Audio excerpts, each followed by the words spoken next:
in late June, early July, and so not only you deal with this, you deal with humidity too. And so that was a good training ground. Coach, in the spring, you talked about the 4 JUCO defensive backs, Shimon Moore, Isom, Langford, and Beekman. You said that they were making strides, but they weren't ready yet.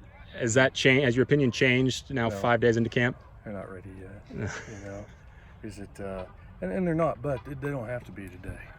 We still got 20 practices to go. They've made great progress. There's no doubt they're a lot better than they were, but it's just that, back there, when you make a mistake, it's points, and unlike a young D lineman not getting in the right gap or something like that, it's 10, 15 yards. So we got to get to where we don't give up those big plays. And, on the 4 junior college season, I hope everybody understands that the January that I was hired, the previous signing date in December of, what would that been, 17, I think, is that I think they signed 4 DBs, and not one of those 4 DBs is still on the roster. So you lose the entire class of DBs. We had to bring in some junior college kids, and a lot of the guys on defense had connections to junior college. I'm very pleased where those kids are. They're not game ready yet, but they're a lot closer than where they were in the fall. All those guys are between 6 feet, 6'3". Was that something you intentionally were looking for? It's some height and length. Yeah, I think you try to stay as close to 6 foot, but sometimes is that I think the reasons we've been good is that I will take somebody who can get out of a break and run, rather than somebody just because of their size. So Marcus Strong's off a good player, and he's not a 6 foot tall player, so. Yeah, you get the big receivers and that, but you go around there from a corner 6'3", 6'4", or Pat size, it can change direction, all that. So, yeah, we've been good 6 foot. I'm as close to 6 foot as you can get. So right now on the other side of the defense, you got Langford taking reps with 1, and then Hicks with the 2s. Yeah. And you say, the JUCO guys aren't ready. Are you just kind of trying to see what he can do out there with the 1s, or? No, I guess the fancy name for it's a living document, that position depth chart is.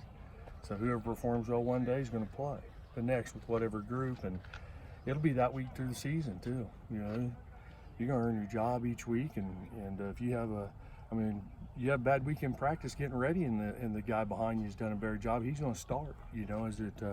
I think the thing is, and everybody knows this, but competition makes everybody better, and there's a winner and loser every day. Whatever you do in athletics, there's a winner and loser every day.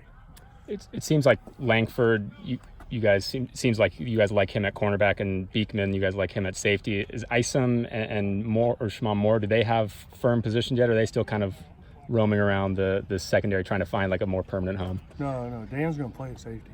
How that'll all work out between the 2 safeties and the nickel, I don't know, but Dan's going to play at safety, and who else did you ask? Shimon Moore. Yeah, we moved him to corner yesterday, and that's more his natural position. He's had 2 really good days for just being there 2 days, so that's more his natural position. So it'll probably take us through 10 practices. We don't have to decide anything final of where people are going to start out until the 10th practice, and so by then we'll have it figured out. You said it's rare to bring in 4 DBs at the same time from JUCO. Would it be even more rare to have 3 of those 4 start? Have you ever seen 3?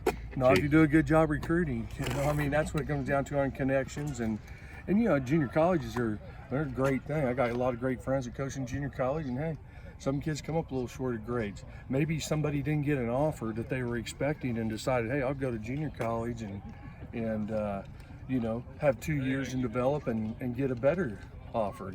So no, that's what you recruit them for, to bring them in here, and so our guys that recruit them, I think, did a very good job of evaluating those guys. If you look at the defense where they were last year at this time, what's the potential of this year's defense? We should be just as good. Really better. You either get better or worse. I think we got an opportunity to be better. Some kids get better. We got to play better in the red zone, and so far in camp we have. Now again, it's just the beginning and doesn't mean anything, but so far we have competed awfully well in the red zone, and then we've got to do a better job stopping the run.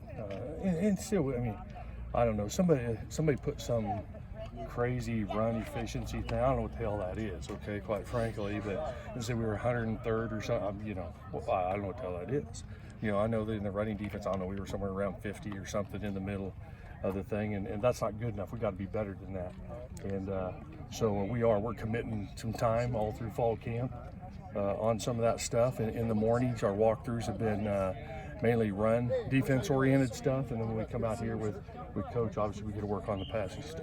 Have you been? Red zone defense. Justice Rogers pretty disruptive at the goal line. He did today. Yeah, he made a couple plays. And Sherm had a couple yesterday. Should have intercepted some, and so we're dropping a few balls. We got to catch the ball a little bit better. I think we've had a chance now at 5 of them that we've dropped that we were in position to. But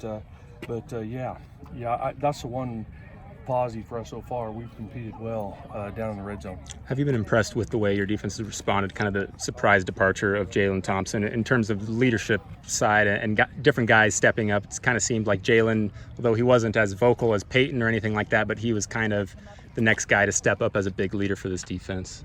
Here's the hardest thing to replace from Jalen is that I've never had a player that practiced as hard as he did every day. It didn't matter what we were wearing.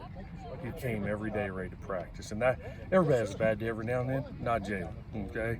I mean, so that's the thing. But those kids that played with him, they see him, and Skylar's done a great job with that. Marcus Strong's done a great job with that, and we'll develop enough leaders. I'm never worried about leadership. You know, if you got a bunch of good players, and you don't have anybody there that's a true leader, hell, that's what you get paid for as a coach, be a leader. The position coaches lead those guys. And so I'm not worried about the leadership aspect of it. But there are kids that are developing and taking over that role. And so all the good teams, most of the great teams are self-motivated and self-policed. Last one for Coach.